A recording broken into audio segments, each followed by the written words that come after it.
That's Mount Defiant. That's New York. And over there is Vermont. Yeah, that's Mount Independence over there, Independence. Vermont. There you go. Fort Ticonderoga.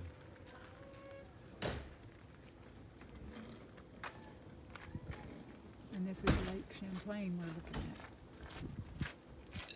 at. Field music. Attention.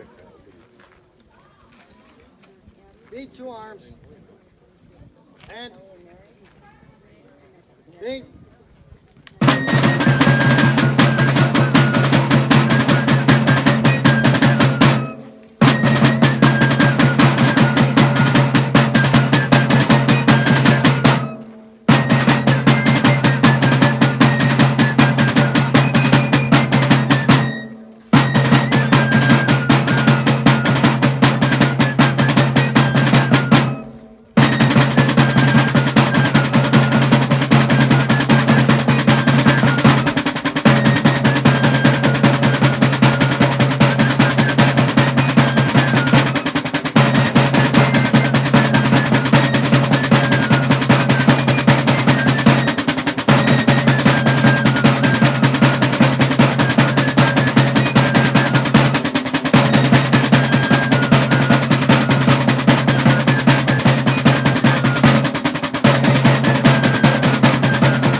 Field music. Run. March. Take care. Oh. Good afternoon, everyone. I'll do a better job than that. Good afternoon, everyone. All right, that's a little better. We still got to work on it. I want to invite everybody up to the green grassy patch. If you're standing a few feet back or a few yards back, get as close as you possibly can. Come right up onto the white line. In no time can you pass the white line. Starts at the very beautiful bronze mortar on your right. Goes all the way down to our King's Garden sign on the left. But by all means, get as close as you possibly can to that line. Now before you is a gun crew of British sailors drawn from their His Majesty's vessel, the schooner Carleton, that have operated on Lake Champlain in the summer of 1781. It was in that summer you would have seen 45 sailors like this aboard that vessel, commanded by Royal Navy Lieutenant Blackett, who would command amongst a squadron of dozens of other boats which kept naval superiority on Lake Champlain. Now, the schooner Carleton didn't find new service in 1781. In fact, it was built all the way back in 1775 up on the St. Lawrence River. And in 1776, it had to be taken apart and rebuilt on Lake Champlain, where it served well through the end of the American Revolution. Now, as I said, this was just one of a larger squadron which operated on Lake Champlain in that year. It was commanded by the Provincial Navy. That is to say, by 1778, the province of Quebec, commanded by General Frederick Haldimand, now had its own administrative power over these freshwater naval and land operations. They would put William Chambers in charge of the squadron on Lake Champlain in 1781. He was a Royal Navy captain, now serving under the Provincial Navy, who would have his seamen, as well as any other Marines that were drafted into the service, begin to refit the squadron. Amongst our largest vessels was the Royal Joy. Large vessel, 3-masted, fit up with the most cannons. They would have one smaller captured American boat, the Trumbull, originally rigged out by American boat builders as a galley, but re-rigged by British boat builders after it was captured, now as a brigantine. Now, they'd also have 2 schooners, one of which was the Carleton, the other was its sister ship, the Maria. Both were 2-masted and each fit up 16 cannons apiece. They would have a dozen smaller gunboats, that is to say, boats that were just 37 feet long with 1 cannon. And they would even have another captured American boat called the Cutter Lee, which served better as a supply vessel than one for defense, via their victualler, what would bring all the supplies from the dockyards at St. John's down to the naval fleet on Lake Champlain. Now that fleet would maneuver up and down the lake, first making way on April 24th of 1781, ultimately anchoring outside Ticonderoga by October 22nd, where they would land an army of nearly 2,000 soldiers. They spend most of their summer sending out shore parties to places like Ticonderoga or even across the lake to Mount Independence to investigate any enemy positions or see what cannons were left behind. Now this squadron was packing some heat. In fact, they'd have 96 cannons in total. They're all iron naval guns, each one of which was named by the weight of ball they fired. Their largest guns were 24-pounders. Below that, 18, 12, 9s, 6s, 3s, 1.5-pounders, and even half-pound guns. As I said, they're all iron guns. Iron's a choice metal for cannon, as it's easy to mold, easy to form, easy to work. It's also relatively cheap in the period, so it becomes useful when you have to produce thousands of these things. But it could be brittle. And with an explosion inside an iron tube, it could be detrimental to a crew around it if it blasts and kills them all. And these iron guns are cast much thicker than, say, bronze guns, cast very thin. That makes them a whole lot heavier. Yet in naval service, these guns are hauled onto their boats and mostly remain in a single position on that boat for the entirety of the voyage. Weight isn't really a big issue. Now, all these guns used by the Royal Navy and in turn the Provincial Navy by the Revolution are guns like these, 1760 pattern Frederick Armstrong guns. Now, part of them are named after Charles Frederick, who is the General Surveyor of Ordnance at the Woods Arsenal. Now, he works there to make this pattern of gun, but he doesn't design it from scratch. In fact, he designs this gun to be an improvement of older models, where it gets its second part of the name. Back in 1722, General Armstrong, who at the time was the General Surveyor of Ordnance, designed the very first iteration of these iron naval guns. Yet they were brittle, and they could kill the crews around them, which would happen quite often. And Charles Frederick sought to improve those guns by making them just a little bit thicker, but shortening the length to improve their weight a little bit less. Now, these guns are produced as early as 1760 and continue to be cast at the Woods Arsenal well through the 1780s. They're used even up until the end of the century. And no matter the size of these guns, they all have the same main parts. The overall tube is the cannon itself. That cannon is cast, but is hollow through the center, what is known as our bore. And that bore goes from the end of the muzzle all the way to the back at its widest point, what's known as our breech. Now, that bore initially in early Armstrong pattern guns would be cast right out, which means any imperfections in the mold will render this gun unsafe, possibly killing the crew. So by 1774, we can design these guns to have the bore drilled out, making it safer during fire. Now, all the way at the back of the gun, there's another hole that's drilled down in the bore, what's known as the touch hole or vent. It's just a 1/4 inch in size, and this accepts a priming charge. It makes direct connection of powder to the main charge in our breech, allowing us to fire off from the rear of the piece safely.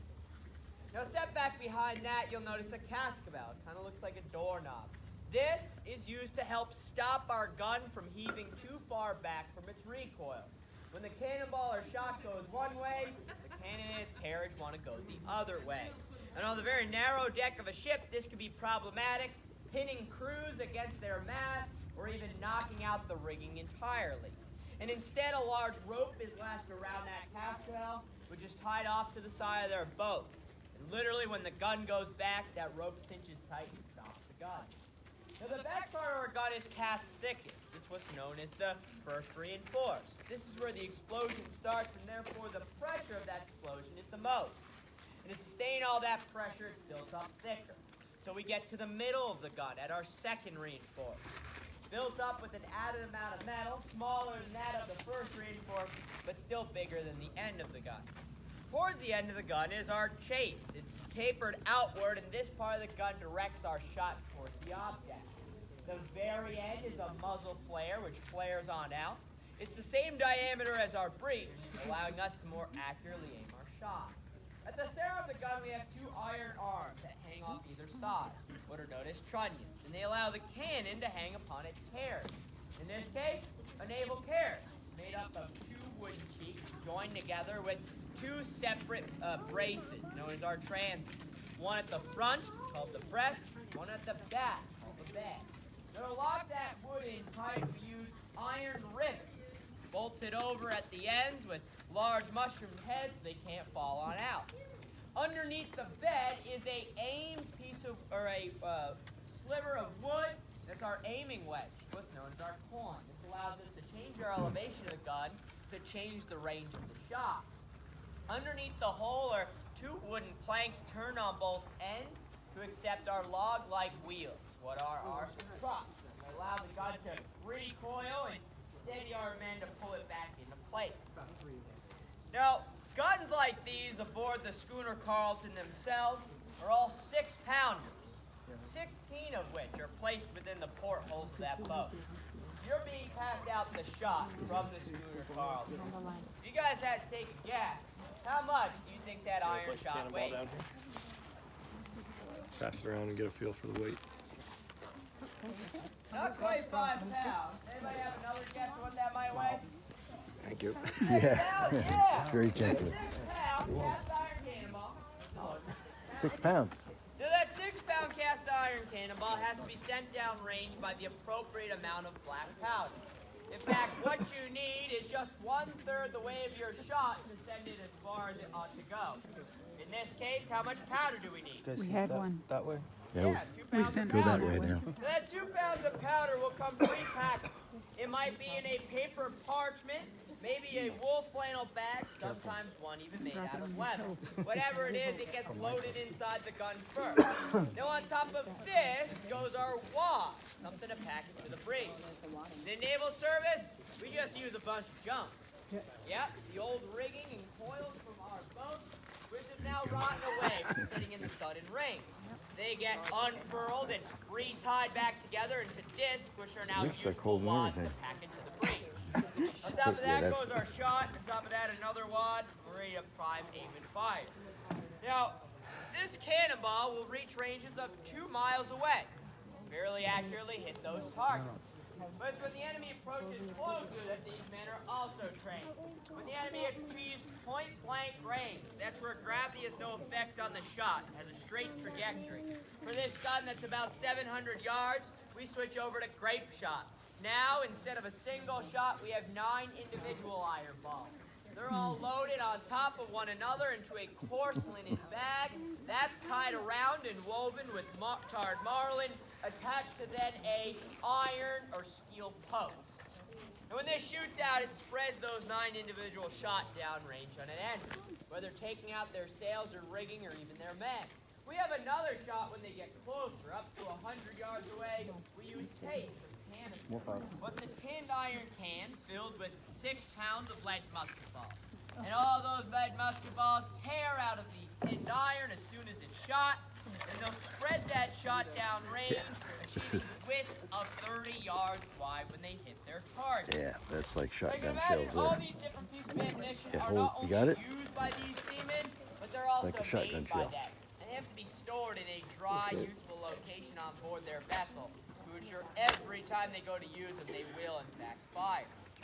Now to actually operate this gun requires special tools. The man who works to the front right, he carries the sponge rammer. It's a long pole with our sponge. Just a sheepskin with the fur still on, covered over a hardwood head. And it's that sponge head that's dipped into water. It's then dipped into our tube, which does 2 purposes. It both extinguishes any embers inside, but also cools the gun down, which could get excessively hot after hours of firing. Now the other end of that pole is the rammer head. Simply a hardwood head that packs everything on down to the breech. The man who works adjacent to him is our man who loads. He carries this special yeah, that tool one's known as the wad heavy too. or worm. It's a steel and iron bit curled around like a pig's tail, and when he inserts it into the barrel, turns it clockwise, and grabs hold of any of the burning embers inside, pulling them out so we can safely reload. Now the other end is another rammer head. If the man to the front right is incapacitated for any reason, he can apply that rammer head into the service without doing his duty of both the man who rams and the man who loads. Now the man who works in the back left of the gun, he primes. He carries our priming horn, simply a bullock's horn with fine-grained powder inside, which he pours inside our vent. He mounds the powder over the vent, but he has to create a hole inside the cartridge in our barrel. So he uses a brass pick or priming wire. This is inserted, pointed at the end, creates a hole inside the charge, and ensures that powder that he pours from the horn does in fact connect to the powder inside. The man who works adjacent to him, he fires our piece. He carries our linstock, a short wooden pole which has a burning match on the end, known as a slow match, just because it burns really, really slow. Now it's made up of hemp cord, which is treated in saltpeter, sulfur, black powder, and wine spirits, which both burns slow, but it also burns very hot, allowing him to effortlessly fire, and that match is maintained over hours of doing so. Now they also all carry their hand spikes, these short wooden levers which will allow them to apply their force upon the gun, both moving it up or down or side to side, helping us aim all much easier. Now with all these moving parts and all these different tools, these men have to consistently work together as a team. There's no one hero upon this gun which could do the sole duty of every position. Each man must do his duty on the appropriate movement. But learning those movements to load and fire is the very foundation of their service. In fact, it's written down in a 1765 exercise of the great guns. It quite literally breaks down every single step that they need to know. Something that can be studied and practiced together as a team to allow them to both effortlessly and flawlessly go through the loading process. Now the first command they would need to hear to begin loading is, take heed. They all stand to on the appropriate positions of the gun. From there, they will hear the command, silence. In the exercise and training, with one man calling command, it's quite imperative that the other 16 crews around them have to be as silent as possible. Handle, sponge staff. Man to the front right takes hold of the staff, ensures that the sponge is wet. He'll then prepare to sponge the piece. Take off the apron, plug the touch hole.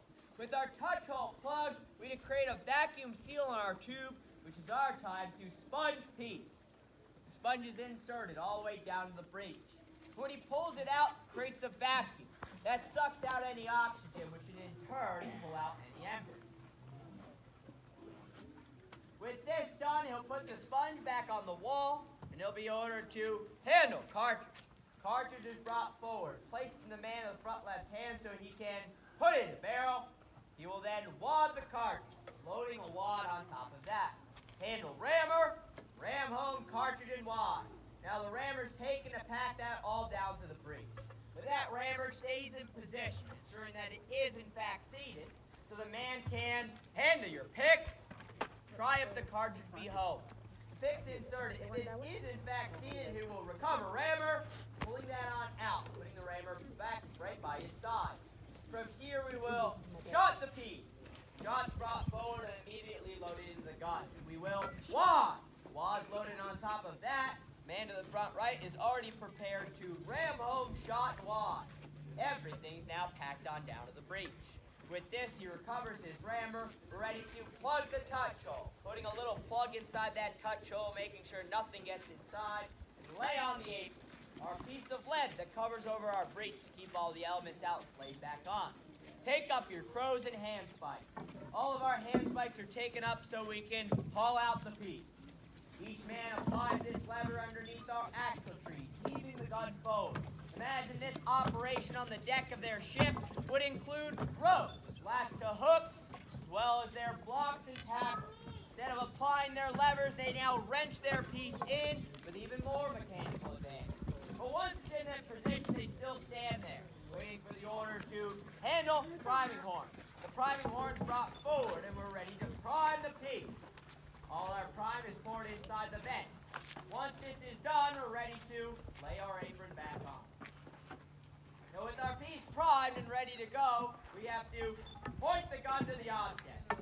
Now each man applies the levers underneath the cheeks, as well as underneath the breech. The men to the rear move the gun side to side, while a petty officer midshipman places himself behind the gun to sight. Now, while the hand movements will jolt the piece back and forth, the voice will move it up or down, up, down. Once satisfied with the lay of the shot, not guessing at what target they're firing at, but actually using both their sight and a set of ranging tables to apply the actual level they need of the gun. Once they're satisfied, they can all lay down your crows and handspikes, take your match and blow it. Now all these men are prepared. The apron is immediately taken off, men to the front right will step forward, so ye may fire! Take up your crows and handspikes and run out the piece. Now that step-by-step procedure is broken down, something that we practice on a daily basis. Something that these men learn the positions, they become like muscle memory, and allow them to apply this in the heat of action, not by having an officer or a petty officer call out the commands, but instead by the sheer discipline that allows them to go through that same exact process with just one order to load.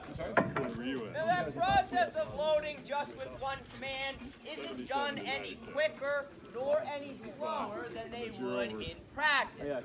In fact, this is done at a rate of fire to meter it out, 5 minutes in between each shot.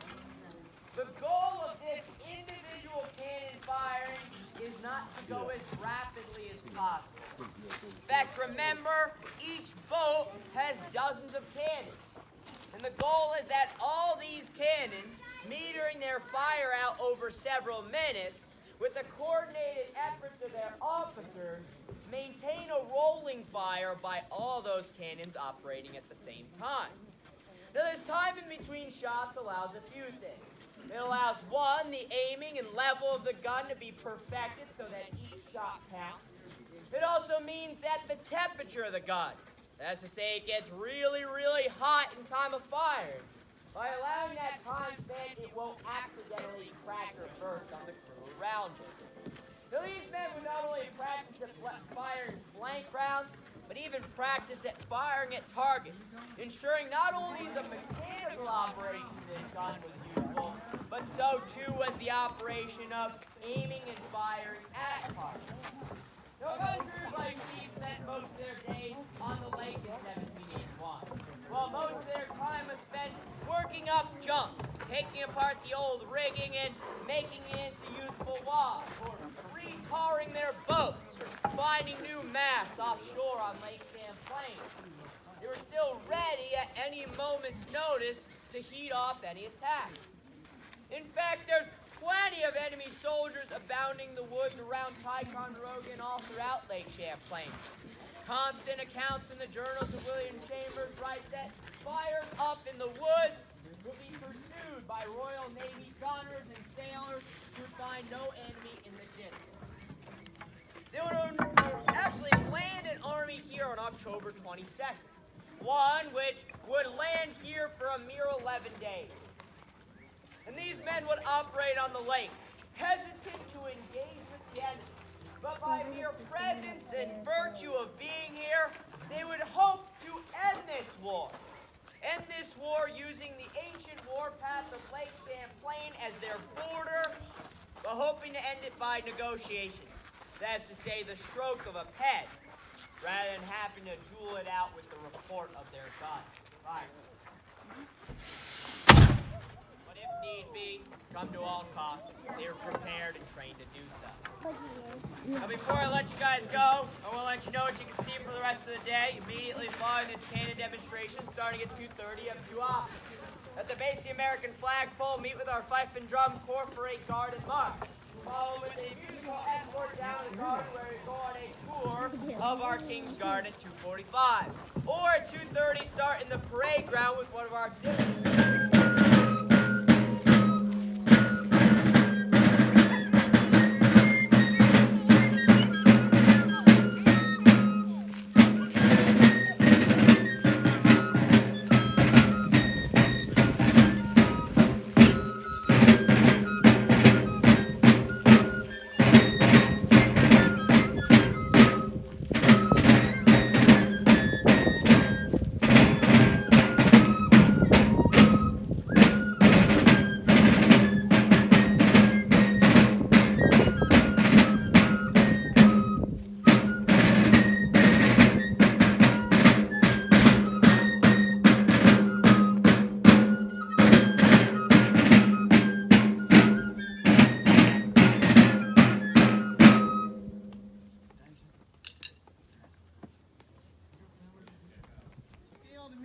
here at Ticonderoga will be marching to the King's Garden, providing a musical escort for anyone who would like to visit the gardens this afternoon and take the 245 Breaking Ground Garden Tour. Once again, the Fifes and Drummers here at Ticonderoga will be leaving for the King's Garden momentarily. Anyone who would like to visit the garden this afternoon and go on the tour is welcome to follow us as we march down the road to the entrance of the King's Garden.